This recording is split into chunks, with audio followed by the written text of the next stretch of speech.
and that my audio is present, right? Right. And here we are in the slide starting with the alleged mistake number 7.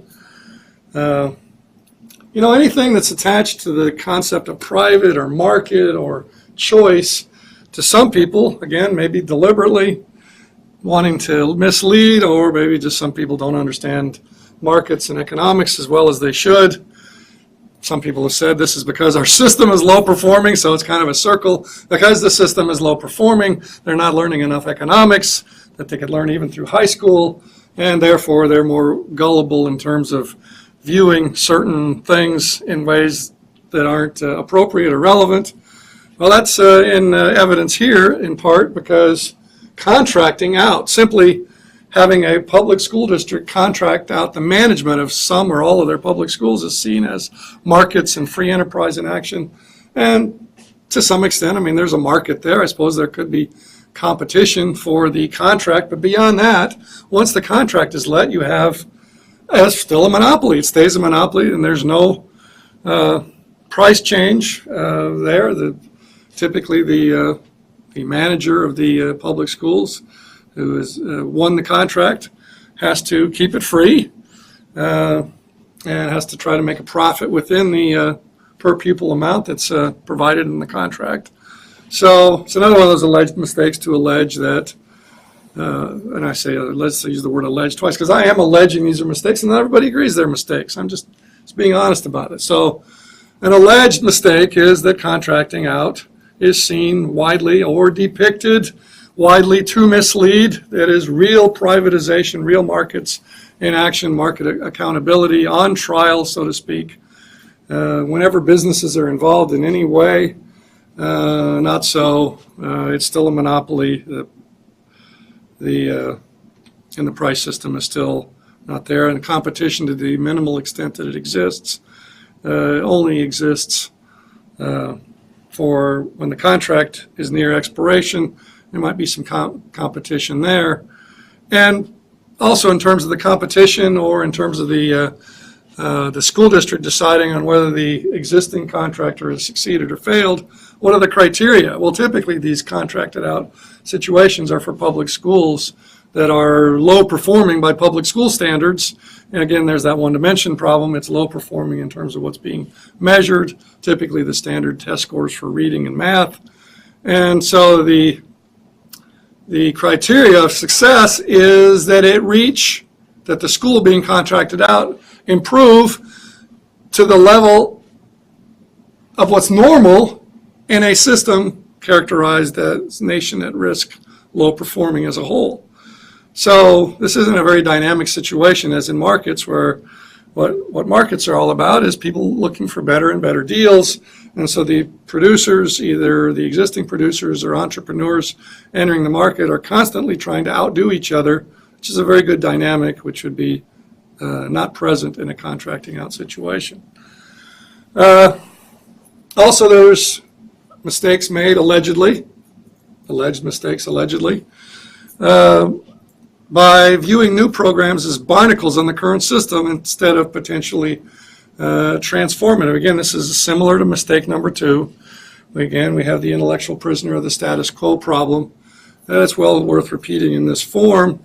For example, voucher programs are seen to face a static private sector, both in terms of competition, which means church-dominated, and size, which means too small to accommodate many transfers. For example, it's been argued, sometimes with a straight face, that, oh, well, school choice isn't relevant because, well, there just aren't that many empty seats in the private schools for that to matter at all. Well, duh. Construction, or in many places, not around here, well, in some parts of town, many places there are empty schools. Okay, so between the fact that we can change some buildings that already exist to use as schools, we can build new schools, we can build on an existing school, the notion that it could matter to anybody, policy-wise, that there aren't that many empty seats in existing private schools, well, I'm not sure what it speaks to. Maybe to the focus group tested gullibility of those in the audience to whom this is stated, that the existing capacity could be anything, a very meaningful constraint for anything that would be a tentative procedure in a nation at risk system. Oh, and then there's number 9, statistical analysis. Boy, be careful about this. Read the fine prints, the fine print in these studies. They control for too many things, at least I allege that they do. They make adjustments to the data, fudge the data basically, but with a straight face. For example, for selection bias. And this is a tough statistical bit of gymnastics to do in the first place. It's one of those things that takes it out of the realm of regular people being able to understand what's going on. It puts them in the realm of, oh, it's just controversial now. We have the academics arguing over the results. It's controversial, and, well, since it's controversial, we can't move forward. So it's, in many cases, it's a deliberate thing to make it controversial to move forward because the statistics are so obtuse, so technically detailed, that regular people just glaze over when they hear people discussing, they hear these issues being discussed. But let me give you an example here that's, well, it's up on the screen. A study recently came out that said the Chicago public school, chartered public school experiment, as it was called, was not producing very good results. This was based on a study, and by the way, I believe that that's probably likely. But if you look at the study from which, let me just back up a little bit, Illinois is a D state. In other words, its charter law is barely beyond, and probably not really beyond, in name only. The charter public schools in Illinois are not much of anything more than creatures of the district, where the district, in some cases, just wanted to get some of the low-performing kids out of existing schools in order to boost those existing schools' test scores. There's not any competition involved that charters were counted on to create. There's not any innovation going on that these aren't independent schools. But okay, so that said, likely the charter experiment in Chicago, I wrote a blog that said, don't try to defend it. It's not school choice. It's school chance of anything. It's not anything that we want to defend in action. All that said, one of the things that this study did that came up with these results was it controlled for parental engagement. In other words, one of the things for which we want to have alternatives, traditional public schools for, is increased parental involvement, increased parental engagement, has been controlled away for. In other words, we've found out how much difference it made, if any, and said we need to ignore that to make a fair comparison. So basically what we're saying is we need to find out all the advantages of not traditional public and just eliminate those or control them away. We need to impose the roots of the problem, all the handicaps that we can possibly control for statistically, all the handicaps of traditional public schooling. We need to impose those statistically on the schools, charter or private, that they're being compared to have a fair comparison.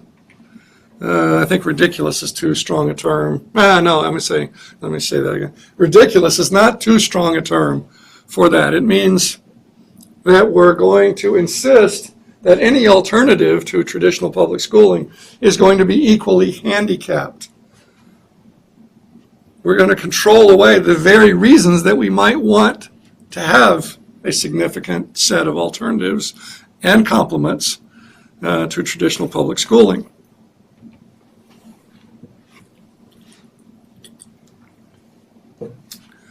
The comparisons of public and private schools are known to statistically impose, in many cases, the cost of comprehensiveness on the private schools in order to make them comparisons fair. In other words, it's argued that, well, private schools might do better because they don't have to have all these different kids in them. Well, duh, yes, that's the point. Have focus, specialization in the private schools, make sure that the whole system addresses all of the children, but don't impose on each school that each school has to be appropriate for all the children.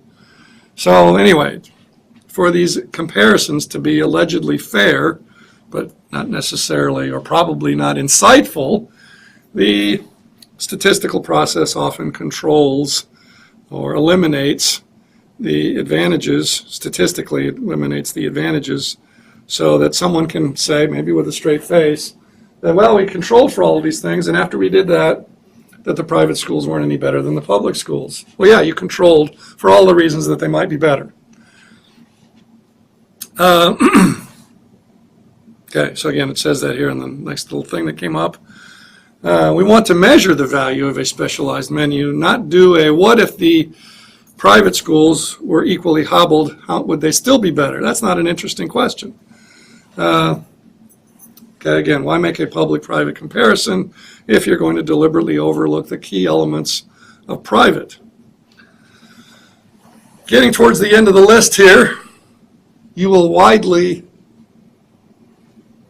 note, or that's an awkward way to start a sentence, if you get into this area of study at all, you will see that many studies trumpet that they have followed the random assignment gold standard, which is to say, okay, we're going to decide the effect of X, and we're going to do that by having all these kids or schools,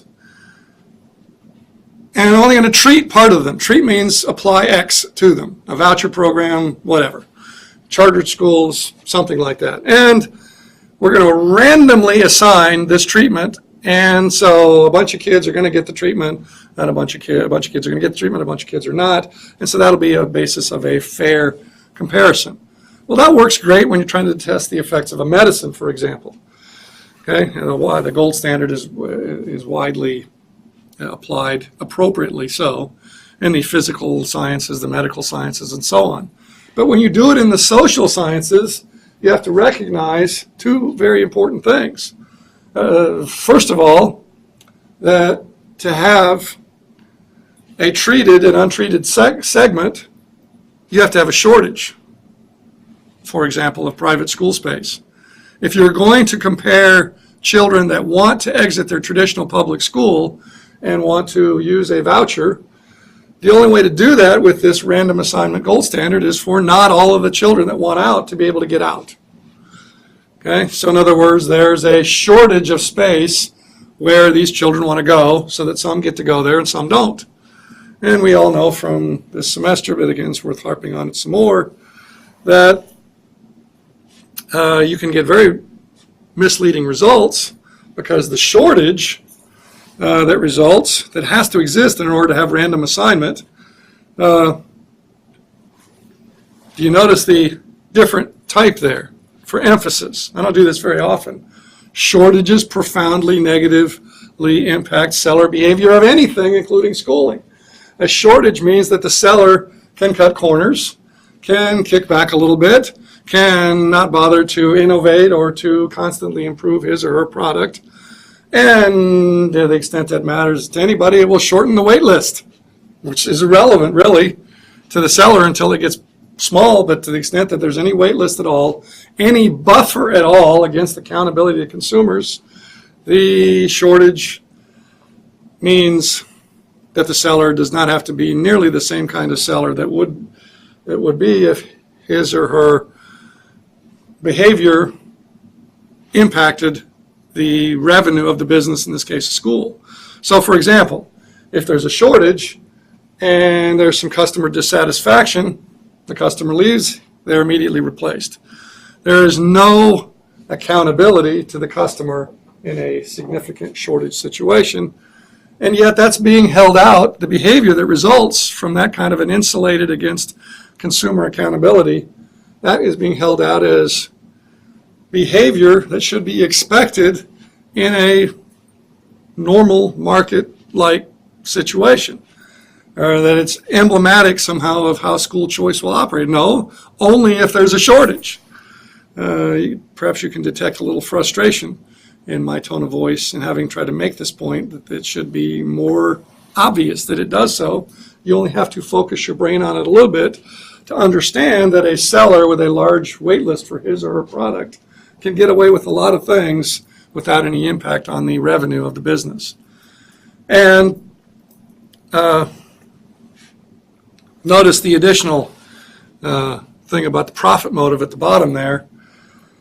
If you have a situation where somebody is insulated against major changes in their revenue by cutting corners, by doing things that the customer doesn't appreciate. For example, you could tell everybody they got to buy uniforms.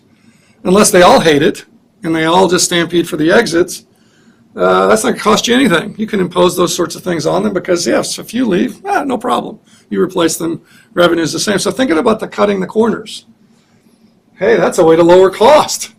Can't do anything about the revenue. The revenue is specified.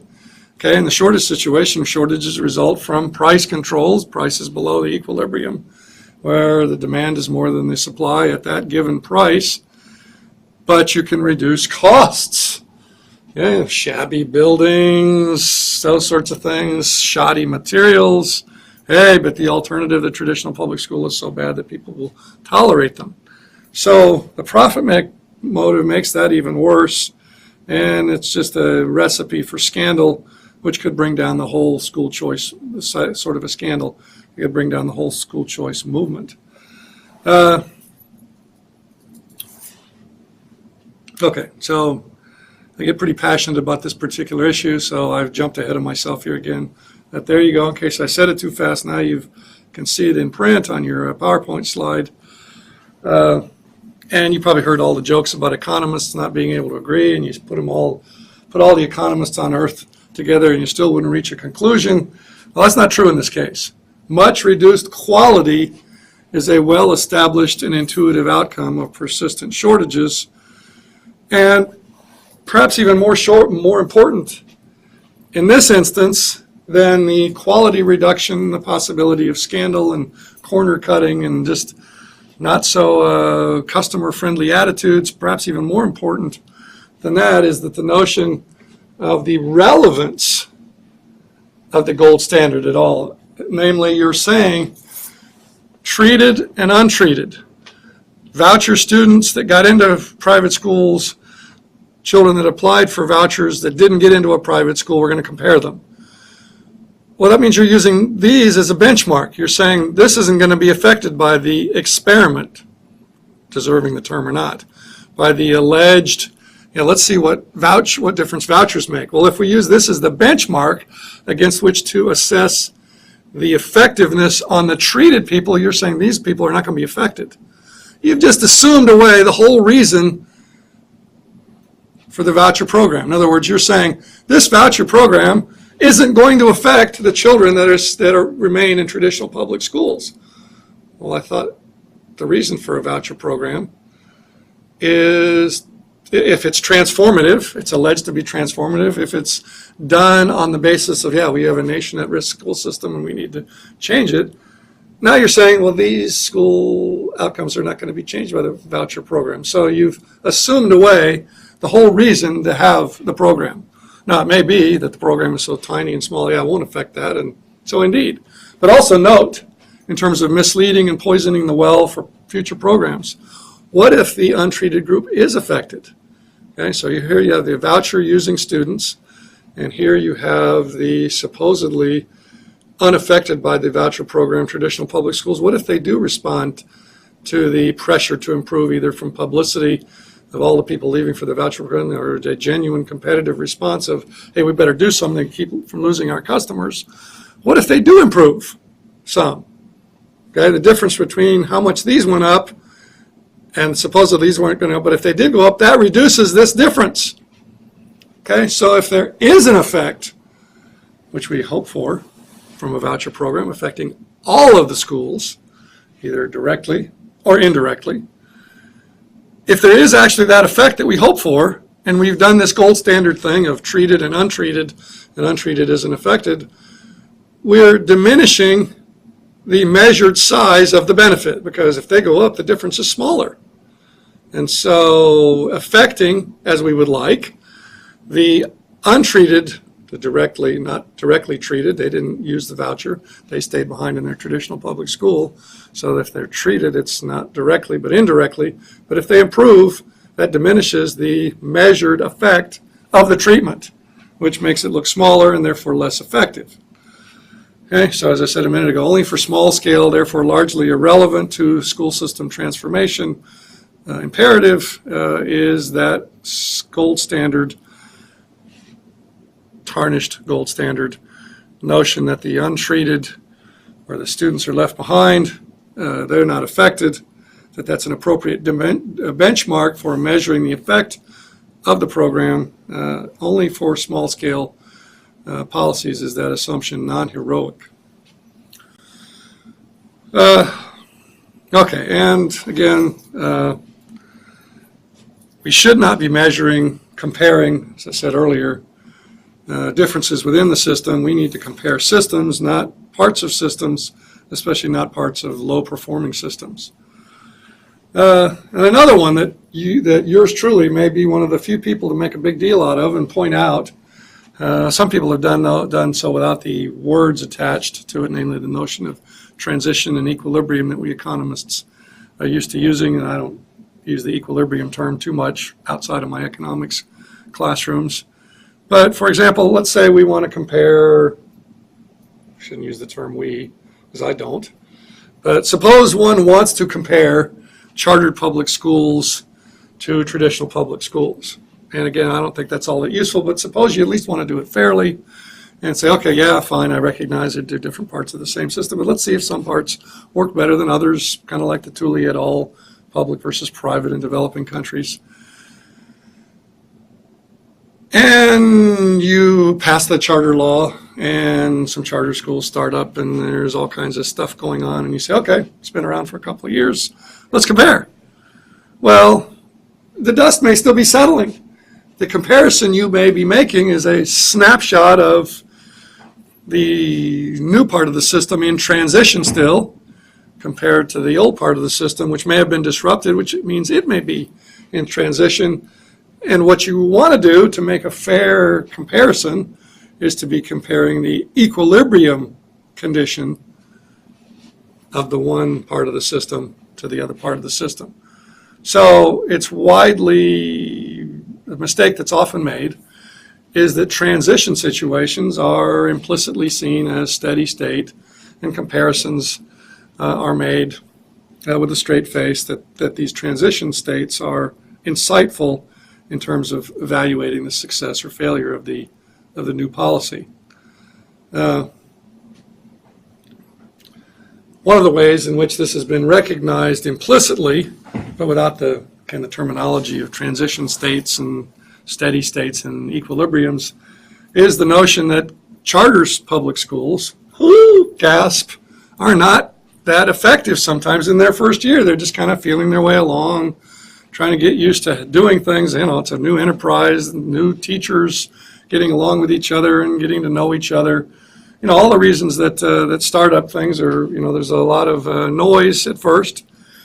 And it was discovered that if we remove from the data, charter versus public, if we remove from the data for the charter side, the performance in the first year of the new, the first year effects of charter public schools, suddenly the comparison between the more independent public schools and the school district public schools suddenly looks a little bit different. The charter public schools don't look so ordinary and average compared to this other part of the system. Again, that's despite the fact that, as you've heard all semester long, that charter public schools have some substantial problems. You know, price controlled and non-selective admissions, we went over those. Those are major things that charter public schools have in common, major reasons to expect there to be reasons for not all that exciting performance. Yet despite that, if you take out those first year effects, and if you only look at the AB charter law states, which is really all you ought to look at, because that's the place where there's really some degree of independence of these schools, whereas in the C, D, and F schools, the charter law is really in name only. They're just not much more than alternative schools within districts. So these comparisons can be harmful when done badly because people perceive them as tests of school choice in action. As you know, when you have a wait list for nearly every school and it's big, you don't even really have school choice, but charters is called school choice. And so if a comparison is made between charter and traditional public and it doesn't look like the charters are all that much better, that's kind of a black eye for that institutional innovation of charter law, which could potentially be a step in the right direction, but not a big enough step.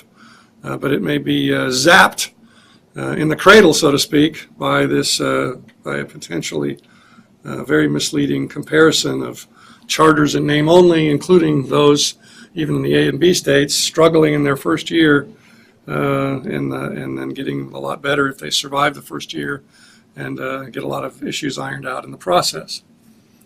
You may have figured out the truth in this phrase all along already. And it's a lot easier to inform people of what the truth is than to get out of their head something that they think is the truth, but is actually not. And so we want to compare systems, not parts of systems, especially bad systems. For example, it would be good to compare the Milwaukee situation to another place like Milwaukee that, well, similar to Milwaukee before vouchers were introduced in Milwaukee. And I've done a little bit of that, and it kind of warns us that some of the results that we haven't seen in Milwaukee or should have wished we'd seen in Milwaukee and why they haven't been forthcoming. Indeed, Milwaukee has not been all that much better than other urban systems like it that have not adopted a low-income, targeted, small amount voucher program, which Milwaukee did do. Another comparison that I've gotten into a little bit that might be made in more places more often, and that is, for example, in New Orleans, about 70 to 80% now of schooling is delivered through charter public schools. That's been touted as a big deal in a lot of places. I would argue that the benchmark might not be the best. In other words, that the comparison, which is basically the average for Louisiana as a whole, might not be appropriate. That it might be better to compare New Orleans to a similar metro area, not too many of those around, none in Louisiana, but maybe Memphis is similar, and to see how much better New Orleans is than this other school system like it. It was like it before Katrina, and then after it, well, Memphis has not changed much in terms of the makeup of its school system. New Orleans has. Has that made a difference? Those are the kind of comparisons that we should be making more of. We need to look a lot closer, a lot better understanding of how important the differences in charter law are. We need to look a lot more at how important the similarities in charter law. Again, what are the similarities that exist across the 42 states plus DC? Price control and non-selective admissions. How important are those? Those need to be recognized as important things. Also, a few states allow profit either directly or indirectly by charters. Most states do not. Some allow cyber charters, in other words, virtual schools through the charter law. Some states that allow charter do not allow cyber charter under that label. Those are the kinds of comparisons that we need to make. Do the addition of laws with those differences make the school systems of those states or those localities different, better or worse than similar states and metro areas and other places without those unique features? Keep coming back to this because there are only two ways to orchestrate a school system: central planning or profit, loss, and price change. We need to highlight and make much more obvious to many more people how important this price control issue is. If any of you would like to be a helper in a Missing Prices in Education blog, I already have the blog, as you know. The reason that I don't have it called the Missing Prices in Education blog or have as many blogs in there with that theme is because it would take research. Somebody's got to give me a hand. Maybe I can find some money for some of it to just dig deep and find all of the examples out there where somebody alleges a problem or alleges something else and it isn't a problem, at least not to them, but alleges an issue or a problem And they may not recognize that it's because of price control, but by golly, we're going to dig it up and we're going to point out that, yeah, sure, that's because of we set the price of this or set the price of that, and we didn't allow it to be set by market forces. And so I would like to add to my blog that I already have more blogs, more essays that address why problems occur, or that problems occur in many places unrecognized, cause being price control. Some other projects that one might get into to highlight the issue, to measure the effect of presence, absence of dynamic price signals.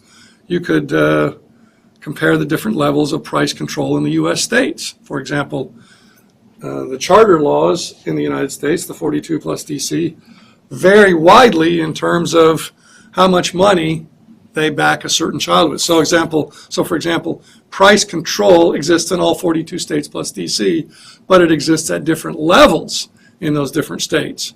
And so based on that, we might be able to get some insight on the effects of price control, but with it at different levels. Some states use the weighted student formula. So yes, there's still price control, but it varies by child within existing, within current charter laws across the United States.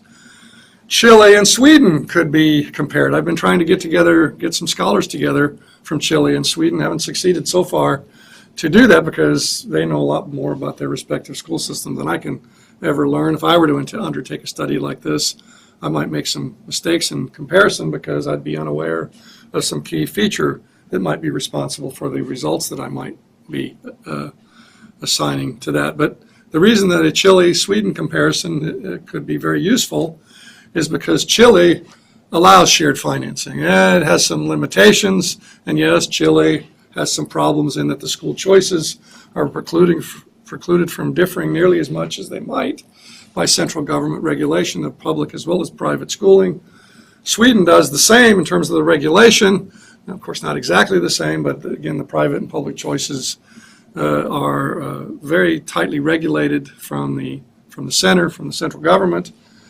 But in Sweden, they do not allow shared financing. Schooling must be free. If it's government financed, whether it's private or public, you're not allowed to ask the customer to top it off, and therefore Sweden precludes pedagogies, instructional approaches that cost more than the government-funded amount. Chile does not. In Chile, it is possible, financially feasible, to offer schooling that costs more to deliver than the government payment, because in Chile you can ask for, and by the way, that's key, ask for. It's one thing to demand a copayment, to say, customer, pay me $2,000. It's quite another to get him to do it, right? I mean, you can say that, look, here's this instructional approach, we think it's wonderful, and oh, by the way, it does cost more to do than the amount the government will pay us per child enroll, and so we have to charge this add-on, this shared financing amount of a couple thousand. You know, if you think it's worth it for your child to have this, to pay the extra money, by all means come here, enroll. But so it's one thing to argue for it, to say we need it in order to be viable. It's quite another for the customer to say, sure, yeah, I'll pay it. Because after all, they have other choices. They, at the very minimum, they have the publicly provided schooling in Chile that's free. So it's one thing to allow a copayment, but that doesn't mean to allow any copayment. It still will be market constrained, although admittedly in some places there may not be that many alternatives to the traditional public school, so it may not be all that competitive. And so that may be an issue, at least at the beginning, that you might want to regulate the public utility model, regulate the copayment at first. But I digress. So we have two cases, Chile and Sweden, where they're very similar in terms of very regulated school choices. But in Sweden, copayment is not allowed. Price control absolutely must be free. In Chile, copayment is allowed, and schools vary in how much copayment is paid to them. In other words, in how much customers are willing to pay for something that does cost more than the government-funded amount. Okay, so within the United States, we could dig up the data for Edgewood. By that, on my filing cabinet, because I think I'm probably one of the last repositories of it that's readily available. And we could compare Edgewood results to Milwaukee results. Milwaukee is a publicly funded program. So there are a lot of things you have to control for. And there I'm using that phrase again, but we don't want to control for the inherent differences between public and private. We want to control for the fact that Milwaukee is publicly funded and Edgewood is privately funded. Those are things that are legitimately controlled for because we want to know what the difference is. In this case, focus in on the copayment factor. Edgewood allowed copayment. You get your $4,700 voucher from the private funders of the Edgewood program. You could go to a school that charged $5,700 and add on the extra $1,000 of your own money, or get a scholarship from a church or from another entity to come up with the extra $1,000. Milwaukee, no, you're $6,000 or so dollars. I think it's up to about $7,000 now. If the school will accept you for that sum, fine, you're enrolled. If the school has a pedagogy and instructional approach that costs more than that, then they cannot and will not accept Milwaukee voucher holders. We can also look to historical situations to the extent that we can find data. The United Kingdom and the United States before 1840 was market-driven system, so we might be able to dig up some data there for prices in action. And then there's that Tooley et al. Stuff where we can look at state-school separation in a compromised way in these developed countries, and prices fluctuate there according to market circumstances. Then we could probably learn something from that at the very least, highlight the issue and its importance and get more people thinking about it. We also need to be fair, not be biased. We need to say, look, what's going on here is dynamic price signals. They don't necessarily have to be formed by markets. That was a huge debate about 80 years ago in the United States, where ultimately, as part of the debate, it was agreed to the fact that prices were essential to orchestrating the what, how, and for whom issues that all industries must resolve. But the one side said that the price signals could be centrally orchestrated. So this is going to be central planning, where the central planners were going to have to use dynamic price signals, dynamic in the sense that the central planners would vary them.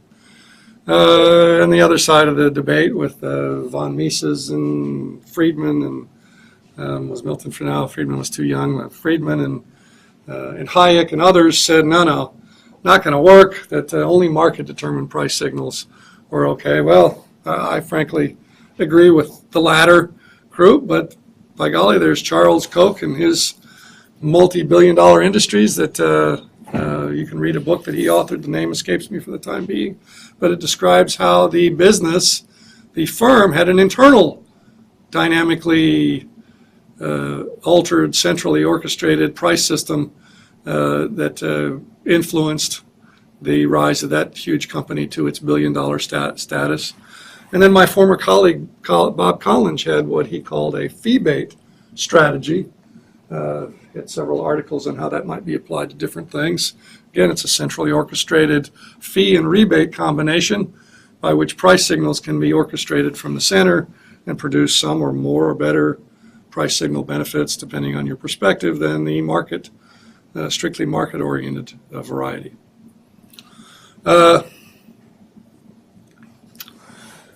Part of what we need to move forward research-wise, since there are many things for which there are no data or not inadequate data, is we need a major upgrade of simulation modeling, which means to create theoretical models for things and to put numbers into it, not necessarily real data, but plausible numbers, and then to vary those plausible numbers and to see how sensitive the system is to that. So that can tell us potentially for credible configurations and plausible parameters to that, can tell us important things about how certain policy decisions would affect it, how sensitive is the outcome, which aspects of the system will change and by how much if certain policies are changed. And a big issue, and appropriately so, in legislatures around the country and the world, is what is the fiscal or tax cost of, and tax benefit in many cases, the fiscal cost or benefit of various school choice policies. And you can see the website address there. We're about 99.9% of the way to get this thing to be fully functional, where you plug in some data and you get out a estimate of how many children will switch from public to private. So this is my baby, the fiscalnotescalculator.net. And hopefully soon it'll be fully functional. And so that'll help eliminate some imagined problems. It'll be in the realm of reality rather than what we are guessing will be the fiscal cost or benefit of leveling the playing field between public and private schools. And another issue that could stand some additional attention, perhaps if you're interested in this area, I'm looking for a co-author for a book about the specifics, what I call an anatomy of political control of schooling. We all have a general notion, at school boards and legislatures and where decisions are made, but exactly how decisions are made, exactly who is involved. Remember Adventures in Wonderland, written by Diane Ravitch? Exactly how decisions are made and who controls them and what are the influential parts of the system. That needs to be given a lot more attention and a lot more detailed description so we can make a reasonable comparison of imperfect systems, namely market control is an imperfect system, profit loss, price change, free enterprise, that way of addressing for how, and for whom. And then there's the central planning, politically correct schooling. We need a lot better understanding of exactly how that process works in order to compare those two alternatives. And something else that I've worked on that I think would be helpful, especially to those who have a notion that some things are a lot freer and more open than they really are, is we can create, and I have created, an Education Freedom Index. Published, the description of it published in the Journal of School Choice in 2011. You start with a survey, a questionnaire, and people enter numbers and data into that as a result, and it spits out a number between 0 and 100 that says, on that 0 to 100 scale, how much freedom is there in the school system of a particular place. I'm now developing a website that eventually will be able to will have a calculator in it where somebody can go to enter data for a country or a state, for a school system, so that it can be described. So, for example, someone may believe that a system that they believe in is highly free, okay, that it's market-driven and all that, and then they enter the data in here and they get a 40 out of 100, and they go, ooh, wow, there's a long way to go in making this an even freer, more market-based, more competitive in terms of trying to appeal to consumers and win them over kind of a system. And then the issue that we stopped short of in Module 8 of discussing, there at the bottom, the stratification issue, we need a lot more research on that to bring to attention, to test the hypothesis, my hypothesis, that school choice can either increase or decrease stratification, or in some cases, if there's force involved, segregation. And that I think that it depends on how much diversity there is among the schooling options. I believe, and so that's the hypothesis, I believe that increased school choice within a system, so a limited increase in school choice within a system that will likely not be changed by that school choice. And therefore, the school choices will not change that much and will not differ that much. Well, could produce increased stratification, maybe segregation. Although the current system has a high threshold, and by that I mean that it's very stratified already, and to increase that would be a challenge. So it might be tough, even with limited school choice, to make the United States, or the school system of most states in the United States, more stratified than they already are, but perhaps that's possible.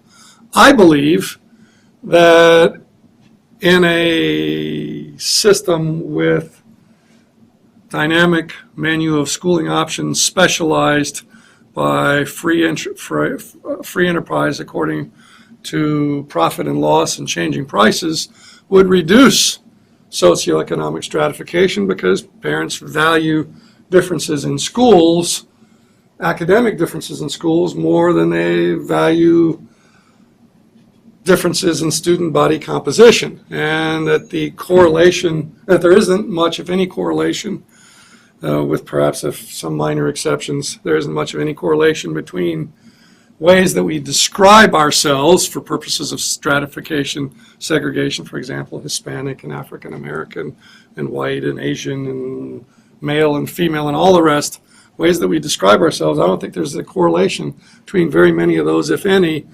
and preferences for different kinds of academics, either thematically or pedagogically.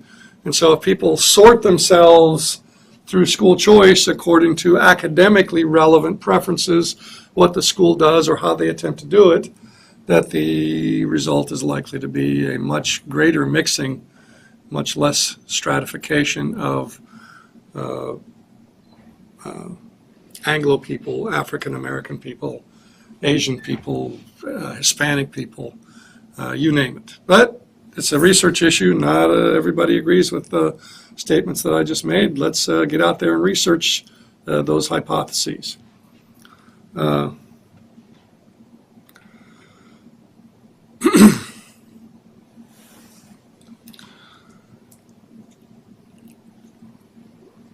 lot of school systems around the world are heavily regulated. The content of schooling, public and private, is heavily regulated. And a lot of people that would not normally vote alongside the proponents of the existing system do so. For example, libertarians often oppose vouchers, just like teacher unions and other proponents of the current system. Why? For totally different reasons. The libertarians are against vouchers because they think that they will cause much increased regulation of private schooling. And so I'm not sure that that's necessarily the case. We may have another situation where the amount of additional regulation depends critically on exactly how we configure the policies that increase school choices and other important things, such as the content of schooling in the different schools. And so we need a rigorous assessment of the connection between subsidy by different means and regulations, particularly addressing the questions of which kinds of subsidies, policies, which ways of leveling the playing field, education savings account, tuition tax credits, refundable, non-refundable, tuition vouchers, direct payment, that list on the last module 7. Which kinds of subsidy policies yield which kinds of regulations. And perhaps more to sell the whole thing than anything else, or well, we just mostly, a lot of times we do research just because it's on something on the frontier of knowledge is interesting. We need to research the direct and immediate economic development effects of a school system introducing major change of any kind, for that matter, but especially a leveling of the playing field between public and privately produced schooling options. One of the things that was discovered as part of the Edgewood research that I did was that the possibility of enrolling your child in a private school for not much additional money beyond a voucher that was available to you. In other words, perhaps there might be a co-payment, but to be able to choose between public and private without the huge additional cost of private school tuition attracted a lot of people. You had to live in the Edgewood School District to be eligible to get a tuition voucher that was made available there. And so a lot of people moved into the Edgewood area fast when it became known that vouchers were available to those who preferred private schooling. And so imagine that you have a state or a metro area or part of a metro area that passes a relatively wide open, unrestricted, universal school choice program of some kind, voucher, tax credit, education savings account. You might see a remake of that area, economic development, in-migration, changing where people move. For example, you might end the hollowing out of our downtowns by people moving to perceived to be better functioning public schools in the suburbs. and some of them are better because they lack some of the discipline problems of downtown, but in terms of academics, still the same roots of the problem present. If you eliminated those kinds of pressures by having a leveling of the playing field between private and public schooling options and energized free enterprise with a price system and potential for profit, you might have some very significant economic development effects. And we need to understand those as part of our understanding of transitions and end state effects, but we also need to understand it to help sell this notion, to help persuade the fence-sitting legislators that adopting school choice is a good idea. Oops.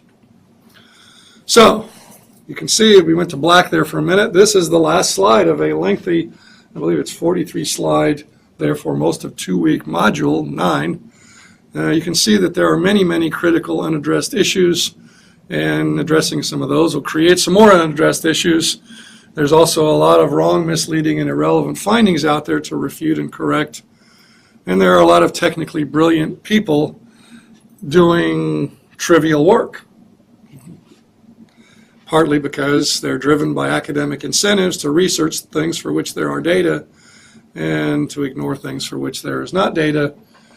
And so we need to reallocate some of those that skilled scholarly labor, partly by hopefully by producing better data, but also by a more determined search for improved data and for maybe some of that simulation modeling and some other issues that we can hopefully persuade some of them to give their attention to, despite the pull of data, but often uninsightful data. So that's it for Module 9. We'll be working on that through the next couple of weeks.